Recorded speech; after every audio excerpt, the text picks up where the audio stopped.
Hello दोस्तों, कैसे हैं आप? उम्मीद करता हूं कि सभी अच्छे होंगे। आज हम बात करेंगे मुस्लिम लॉ की। सबसे पहले हम ये जानने की कोशिश करेंगे कि मुस्लिम विधि क्या है। तो जब हम बात करते हैं मुस्लिम लॉ की कि मुस्लिम विधि क्या है, तो यहाँ पर हम मुस्लिम लॉ के मीनिंग को दो तरह से जानने की कोशिश करेंगे। एक तो इसका शाब्दिक अर्थ यानी कि लिटरली मीनिंग, और दूसरा इसका विधिक अर्थ। तो अगर जो मैं बात करूं मुस्लिम विधि के शाब्दिक अर्थ की, तो मुस्लिम विधि का शाब्दिक अर्थ होता है ऐसी विधि जो मुसलमानों पर लागू होती है, या हम इसे कह सकते हैं कि मुसलमानों पर लागू होने वाली विधि मुस्लिम विधि कहलाती है। ये क्या है, इसका शाब्दिक अर्थ है। ये यहीं पर एक नया क्वेश्चन अराइज होता है कि मुस्लिम कौन है, मुस्लिम कौन है।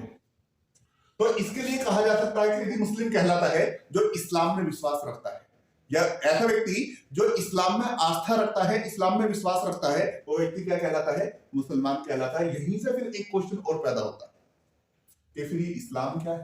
तो हम दो तरह से समझने की कोशिश करेंगे। एक तो इसका शाब्दिक अर्थ जानने की कोशिश करेंगे और दूसरा इसका विधिक अर्थ जानने की कोशिश करेंगे कि इस्लाम का शाब्दिक अर्थ क्या है। तो जब हम इस्लाम के शाब्दिक अर्थ की बात करते हैं, तो इस्लाम का शाब्दिक अर्थ होता है अल्लाह के प्रति पूर्ण समर्पण, यानी कि अपने आप को अल्लाह के सामने समर्पित कर देना, अल्लाह की इच्छा के अनुसार अपने जीवन को व्यतीत करना। तो क्या है कि इस्लाम का शाब्दिक अर्थ क्या होता है, अल्लाह के प्रति पूर्ण समर्पण। हमारा विषय है, यहाँ पर हम जानने की कोशिश करेंगे कि इस्लाम का विधिक अर्थ क्या है। तो जब हम इस्लाम के विधिक अर्थ की बात करेंगे, तो इस्लाम के विधिक अर्थ के लिए दो चीजें हैं, यानी कि वो व्यक्ति जो है मुसलमान कहलाता है जो ये विश्वास करता हो अल्लाह एक है, अल्लाह एक है, और दूसरा कि मोहम्मद साहब जो है उसके रसूल हैं, यानी कि प्रोफेट मोहम्मद जो है मैसेंजर ऑफ द अल्लाह है, यानी कि अल्लाह के दूत है, अल्लाह के मैसेंजर है, अल्लाह के रसूल है।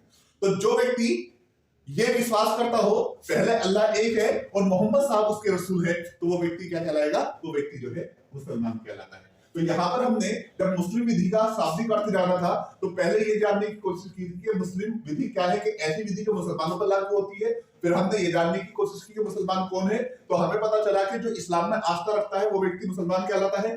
इसके बाद यहीं पर क्वेश्चन पैदा हुआ कि इस्लाम क्या है, तो इस्लाम का हमने शाब्दिक अर्थ भी देखा और विधिक अर्थ भी हमने इस्लाम का देखा। तो यही का शाब्दिक अर्थ। अब इसका हम विधिक अर्थ जानने की कोशिश करेंगे कि मुस्लिम लॉ का लीगल मीनिंग क्या है। तो जब हम मुस्लिम विधि का विधिक अर्थ जानते हैं, तो हम जानते हैं कि मुस्लिम विधि दीवानी विधि की वह शाखा है। सबसे पहली बार ये एक सिविल लॉ है। मुस्लिम विधि जो है दीवानी विधि की वह शाखा है जो मुसलमानों के व्यक्तिगत या पारिवारिक मामलों पर लागू होती है।